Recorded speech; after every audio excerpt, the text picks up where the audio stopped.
जय हिंद दोस्तों, स्वागत है आपका अपने YouTube channel para military news Hindi में। और आप देख रहे हैं para military news Hindi daily update, जहां हम बात करते हैं बीते 24 घंटे में केंद्र अर्धसैनिक बल के महत्वपूर्ण खबरों का। तो चलिए आज की बड़ी खबर से शुरुआत करते हैं। और सबसे पहले सबसे बड़ी खबर बीएसएफ से निकलकर आ रही है।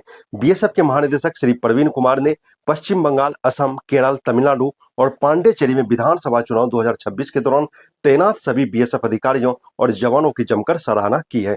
डीजी बीएसएफ ने कहा कि जवानों ने चुनाव आयोग के निर्देशों का पूरी निष्ठा और ईमानदारी से पालन किया।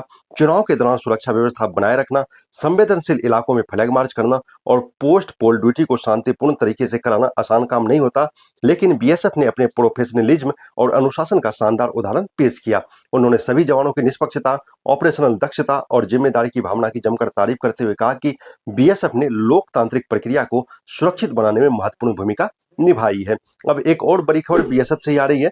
त्रिपुरा के सिपाहीजला जिले में भारत बांग्लादेश सीमा पर बीएसएफ जवानों और कथित तस्करों के बीच बड़ा टकराव देखने को मिला। जानकारी के अनुसार बीएसएफ जवान नियमित गश्त पर थे, तभी उन्होंने सीमा के पास 10 से 15 लोगों के एक समूह को अंधेरे में तस्करी करते हुए देखा। बताया जा रहा है कि जब जवानों ने उन्हें रोकने की कोशिश की तो तस्करों ने पत्थरबाजी शुरू कर दी। स्थिति बिगड़ने पर बीएसएफ जवानों ने आत्मरक्षा में फायरिंग की, जिसमें 2 बांग्लादेशी नागरिक घायल हो गए। बाद में बीएसएफ द्वारा चलाए गए सर्च ऑपरेशन में दोनों को अस्पताल पहुंचाया गया, जहां डॉक्टरों ने उन्हें मृत घोषित कर दिया। मृतकों की पहचान नबीन हुसैन और मोहम्मद मुरसालिन के रूप में हुई है। घटना के बाद सीमा क्षेत्र में तनाव का माहौल है और पुलिस ने जांच शुरू कर दी है। वहीं बीएसएफ की ओर से अभी आधिकारिक बयान सामने नहीं आया है। अब एक बड़ी खबर सीआरपीएफ से आ रही है। देश की रक्षा में तैनात जवान जब शहीद होता है तो उसके परिवार पर दुखों का पहाड़ टूट पड़ता है। ऐसा ही मामला सामने आया है सीआरपीएफ की 133वीं बटालियन के जवान अरुण कुमार के परिवार का। साल 2022 में एक सड़क हादसे में अरुण कुमार की मौत हो गई थी। उस समय उनकी पत्नी प्रिया कुमारी 8 महीने की गर्भवती थी।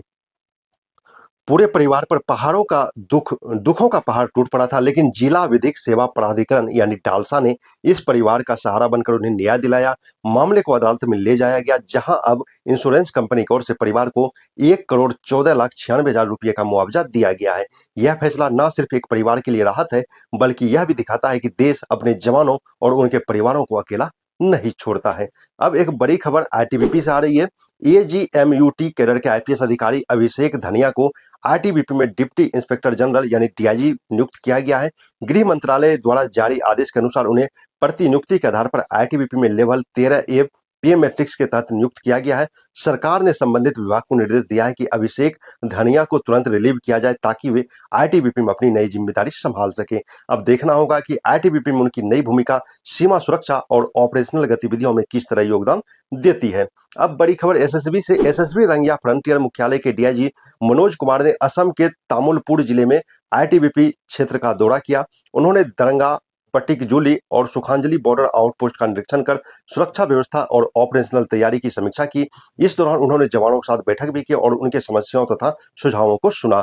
डीआईजी ने बॉर्डर पर इस्तेमाल हो रहे आधुनिक उपकरणों की भी निरीक्षण किया और उनकी कार्य क्षमता की जानकारी ली। भूटान के अधिकारियों और उनके विभागों के साथ हुई बैठक में सीमा प्रबंधन और दोनों देशों के बीच बेहतर समन्वय पर चर्चा हुई। एसएसबी लगातार सीमा सुरक्षा को मजबूत करने में जुटी हुई है और यह दौरा उसी दिशा में एक महत्वपूर्ण कदम माना जा रहा है।